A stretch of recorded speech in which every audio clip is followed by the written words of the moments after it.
नमस्कार दोस्तों, आज की कहानी है बूढ़े पति पत्नी की दुख भरी कहानी। दोस्तों, आज की कहानी काफ़ी इमोशनल है क्योंकि इसमें बूढ़े पति पत्नी के दुख भरे जीवन के बारे में एक नौजवान अपना नज़रिया शेयर कर रहा है। मेरा नाम प्रशांत है। मुझे गांव के घर से काफ़ी दूर बड़ी सिटी में नई नौकरी मिली थी। मैं इस शहर में भाड़े का घर लेकर रहने लगा। पड़ोसी के तौर पर घर के सामने ही एक घर था जिसमें एक बुजुर्ग जोड़ा रहा करता था। दोनों बिल्कुल अकेले थे, मतलब ना कोई बेटा ना कोई बेटी, ना नाती ना पोते, यानी कि संयुक्त परिवार नहीं था। मैं एक संयुक्त परिवार का सदस्य था, इसलिए मुझे अक्सर उनके बारे में विचार आते रहते थे। मुझे देखकर बुरा लगता है कि इतनी उम्र होने के बाद भी उनकी देखभाल करने वाला कोई उनके साथ नहीं है। जब मैं ऑफिस के लिए निकलता था तो देखता था कि दादी जी अपने कपकपाते हुए हाथों से दादाजी को चाय देती थी। वैसे ही कपकपाते हाथों में कप लिए दादाजी चाय पिया करते थे। वहाँ पर रहते हुए कुछ दिन के बाद मुझे पता चला कि ये दोनों मिलजुल कर धीरे धीरे घर के सारे काम करते थे। कोई भी उनसे जाकर बात नहीं करता था। इतने दिनों में मैंने उनकी आवाज़ तक नहीं सुनी थी। जब मैं शाम को ऑफिस से घर आता था तब दोनों को घर के आंगन में बैठा पाता था और उन दोनों के ही चेहरों पर थकान साफ साफ पड़ पाता था। मेरा मन कई बार करता था कि उनके पास जाकर बात करूं, लेकिन फिर किसी वजह से मेरे पाँव वहीं थम जाते थे। जब जब उन्हें देखता था मुझे मेरे अपने दादा दादी की बहुत याद आती और मैं घर पर फ़ोन लगाकर उनसे बात कर लिया करता। एक संडे जब मुझे ऑफिस से छुट्टी थी तो मैंने देखा दादी जी काम कर रही थीं, लेकिन उन्हें रोज़ की अपेक्षा आज काम करने में कुछ ज़्यादा तकलीफ़ हो रही थी। मैंने उनके पास जाकर पूछा कि दादी जी, आपकी तबीयत तो ठीक है ना? क्या मैं आपकी कोई मदद कर सकता हूँ? उन्होंने प्रतिक्रिया नहीं दी। मैंने दोबारा उनसे पूछा, बताइए दादी जी, मैं क्या करूँ आपके लिए?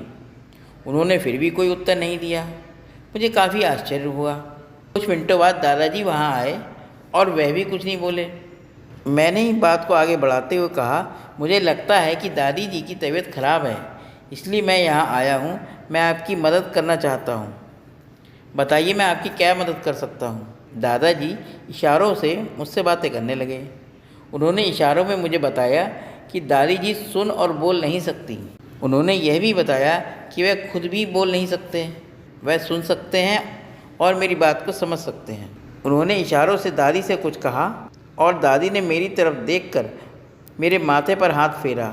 मैं उन दोनों की तरफ देखता ही रहा और ना जाने कब मेरे आंखों से आंसू बहने लगे। उस दिन के बाद जब जब मुझे समय मिलता मैं उनके पास चला जाता। वह मुझ पर बहुत प्यार बरसाते हैं।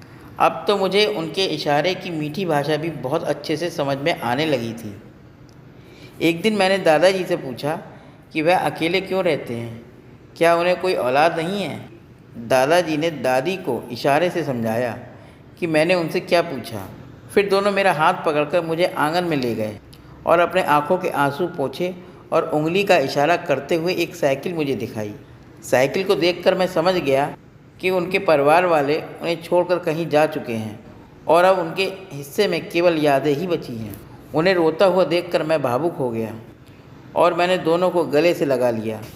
उन्होंने मेरे ऊपर अपने सीने में सालों से बंद प्यार के बादलों से प्यार की इतनी बारिश की कि मैं पूरी तरह उसमें भीग गया। दोस्तों, ये सिर्फ कहानी नहीं, ये कई सारे बुजुर्ग लोगों की सच्ची दास्तां है। हमें अपने बुजुर्गों को कभी अकेला नहीं छोड़ना चाहिए। दोस्तों, आज के समय में हम अपने कर्तव्यों को भूलते जा रहे हैं, जिनके कारण हम धरती पर मौजूद हैं। हम उनको छोड़कर देश विदेश जाकर अपने स्वार्थ के चक्कर में अपने परिवार का अच्छे से पालन पोषण करने के लिए अपने माता पिता को घर पर ही छोड़ देते हैं, जिन्होंने हमारे लिए सब कुछ निछावर कर दिया, अपना सुख चैन सब कुछ हम लोगों के लिए त्याग दिया। हम उनकी परवाह तक नहीं करते और उनको घर पर ही छोड़कर किसी और के सहारे अपनी जिम्मेदारी से मुंह मोड़ लेते हैं, जबकि माँ बाप को पैसे की ज़रूरत नहीं होती, उन्हें आपके प्यार और आपके साथ की ज़रूरत होती है। दोस्तों, ये कहानी कैसी लगी? अगर अच्छी लगी हो तो मेरे चैनल को लाइक करें, सब्सक्राइब करें और शेयर करें। धन्यवाद दोस्तों।